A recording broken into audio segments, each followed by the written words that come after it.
कुठेही काल घसरलेलो नाही, काही नाही आणि त्यांनी माझा निषेध केलाय। तर मला असं वाटतं त्यांनी माझं जे कालचं स्टेटमेंट आहे एसपी ऑफिसच्या समोरचं ते पुन्हा एकदा रिवाइज करून पाहावं। त्याच्यात ऑब्जेक्शनेबल कुठलीही बाब मी बोललेलो नाही।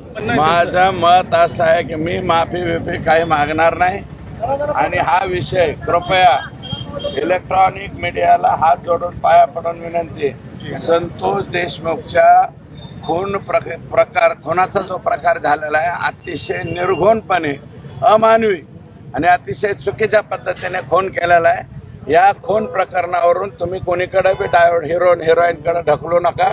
तुम्हाला माझी विनंती आहे, माणूस आमचं गेलंय, ज्याचं जळतंय त्याला कळतंय। लेकरं बाळ बघितलं नाही का तुम्ही एवढले डायव्हर्ट करीत असेल, कोणाचे त्यांचे आणि कोणाचे संबंध आहेत, वैयक्तिक मैत्री असेल, मी संबंध नाही म्हणत, संबंध शब्द परत घेतो, त्यांची बीड जिल्ह्यातल्या